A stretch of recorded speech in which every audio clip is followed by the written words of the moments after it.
We can't do things haphazardly. We can't do things with shortcuts. Our people have sustained themselves for thousands and thousands and thousands of years here. How? Today, there's a two-eye seeing approach that is being used at this university today. And that's the blending of scientific and traditional knowledge.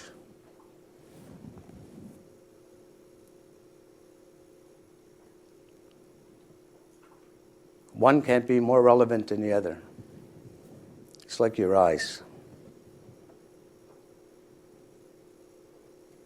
When Stephen spoke about 7 holes in your head, 7 districts, there's purpose. What is that purpose? Sacred teachings of the grandfathers.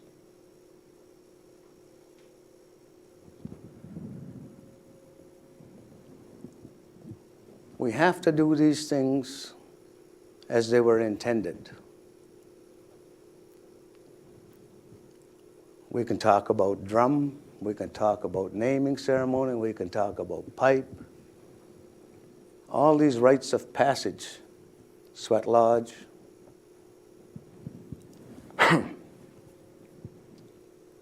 But we can't take shortcuts about them. When I was told about naming ceremony,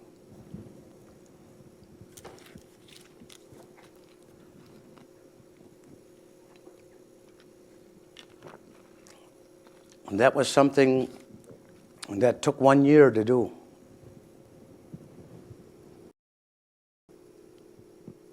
The passing of 13 moons, the passing of 4 seasons, 13 sweats, and on the last one, you would fast for 4 days to earn your name. And when this, on the 4th day, your name would be given to you. This was a time where Creator comes and explains why He's given you this name. It's sacred, I am told. I've never done the ceremony, I know about it. But your name is so sacred that it's your direct line to the Creator. Gazul, God, Yahweh, Buddha, Allah, whatever you want to call Him. There's only one. We just pray to Him in a different way. How you understand Him, that's up to you. Nobody else.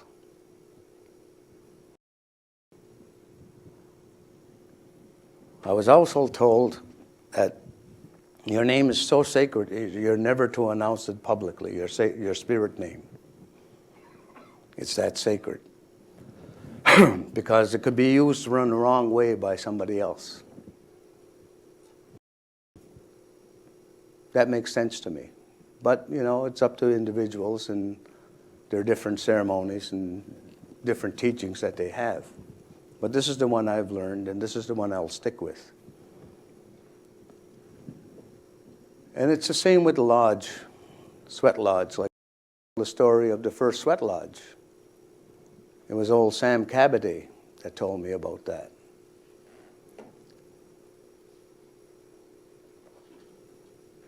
The lodge was no bigger than maybe 5 feet around and maybe this high, 3 feet high. It was big enough for one person to be in, and that was usually the person who was ill and they needed doctoring. So the shaman or medicine man, whatever you want to call him, would put this individual in there with the hot rocks. And over the time, where they could pour water in, and they would seal that hole. And they would do this for 4 times, like 4 is a powerful number for our people.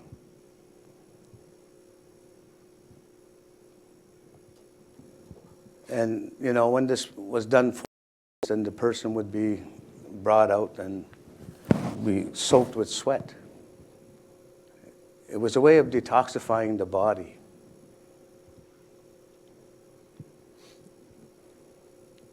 And, you know, when I look back on that, and somebody, and then maybe 2 or 3 of them would have to get in there, and then after a while the law just got bigger because more people would come looking for this healing.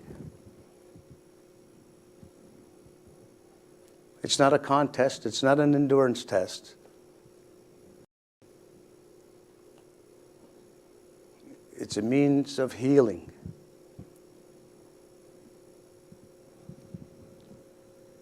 That's what the Lodge is about. The pipe, the bowl and the stem. Okay? Male and female, one spirit. When the pipe is used, only true words are to be spoken.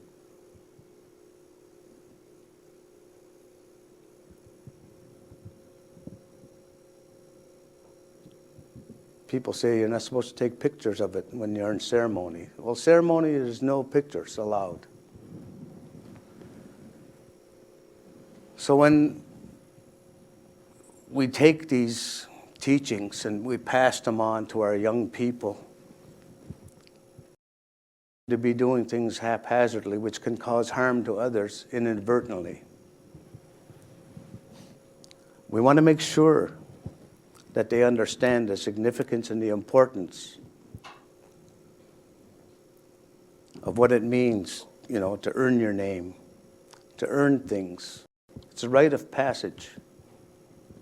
Like when a young man kills his first moose, that's when he's considered a man. He's able to provide for his family and others.